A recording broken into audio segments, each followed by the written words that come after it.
સર્વપ્રથમ તો બંને અમારા ભારતીય જનતા પાર્ટી પ્રદેશના માર્ગદર્શન અનુસાર જે અમારા બંને ઉમેદવારોનો ફોર્મ પ્રમુખ અને ઉપપ્રમુખ તરીકે ફોર્મ ભરવા માટેનો આદેશ અને એ મુજબ એ પ્રણાલી મુજબ અમે આજે ફોર્મ ભર્યા છે ત્યારે અમારે કોડવા જિલ્લા પંચાયત સીટના ઉમેદવાર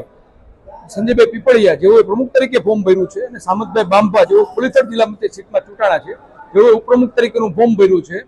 અને એમના બંનેના ફોર્મો અત્યારે અમારા આગેવાનો અમારા ચૂંટાયેલા પ્રતિનિધિઓ દ્વારા રજૂ કરવામાં આવ્યા છે ત્યારે સર્વપ્રથમ તો ચૂંટાયેલા અમારા તમામ પ્રતિનિધિઓના પ્રયાસોથી અને જિલ્લામાં પ્રથમ વખત જ્યારે ઐતિહાસિક જીત મળી છે ત્યારે સત્તારૂઢ થવા ભારતીય જનતા પાર્ટીના અમારા સંજયભાઈ પીપળિયા આવનારા સમયમાં આવતીકાલે સત્તારૂઢ થવાના છે ત્યારે સૌપ્રથમ એમને શુભકામના પાઠવું છું અને જ્ઞાતિના સમીકરણો મુજબ ની વાત આપ કરો છો ભારતીય જનતા પાર્ટી એટલે સામાજિક સમરસતા અને એ મેસેજ સાથે યુવાનો અને શિક્ષિત લોકો જનપ્રતિનિધિ તરીકે ચૂંટાઈને આવ્યા હોય અને એમને આ એક ચાન્સ મળ્યો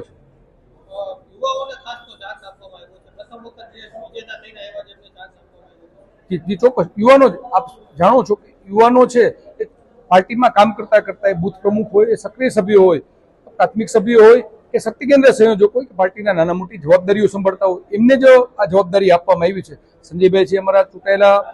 સરપંચ પણ છે સાથે સાથે પાર્ટીના પણ ખૂબ સિનિયર આગેવાન છે એવી રીતે અમારા સામતભાઈ બાંભા છે એ છેલ્લી 3 ટર્મના ગોંડલ તાલુકા ભાજપના મહામંત્રી તરીકેની જવાબદારી વહન કરતા હતા અને પૂર્વે બક્ષીબંધ મોરચામાં પણ સામતભાઈ પ્રમુખ તરીકેની જવાબદારીનું વહન કર્યું છે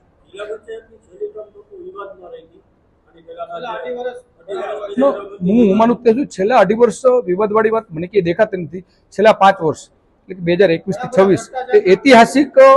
કહી શકાય કે જે શાસન એ ભૂપતભાઈના 2.5 વર્ષ હોય પ્રવીણાબેનના 2.5 વર્ષ હોય ખૂબ સારું શાસન ચાલ્યું છે એમાં મને એક પણ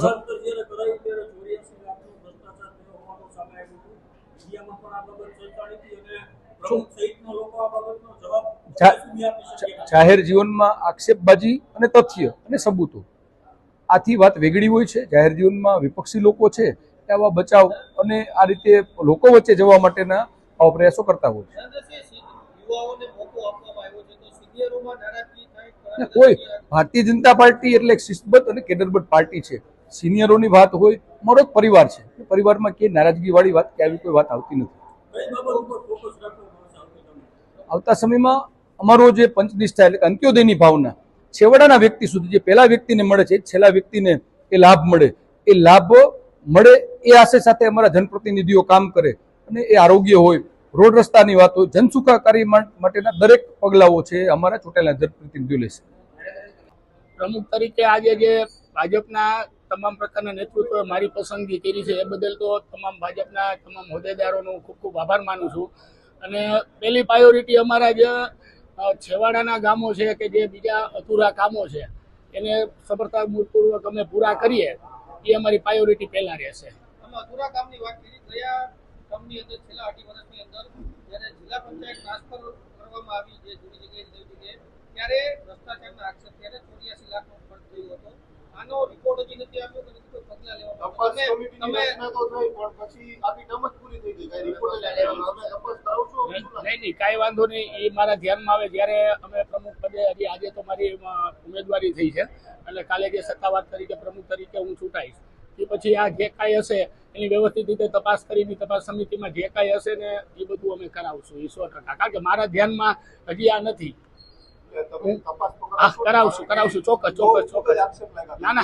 ચોક્કસ એની તટસ્થ તપાસ થાય અને જે હશે એ તમને અમે વ્યવસ્થા કરાવશું.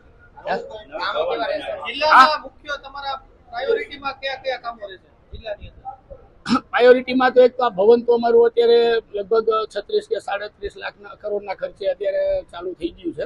અને સંપૂર્ણ 1 વર્ષમાં પૂરું પણ થઈ જશે અને મોટા ભાગે અમારી 5 વર્ષની ગત સરકાર ભાજપની સત્તા બોડી દ્વારા લગભગ બધા કામો પૂરા કરવામાં આવ્યા છે છતાંય જે કાંઈ અધૂરા કામો હશે એ બધા અમે પૂરા કરી અને વ્યવસ્થિત રીતે વિકાસ કરશું અને એ મુજબ તમને ખાતરી આપી છે.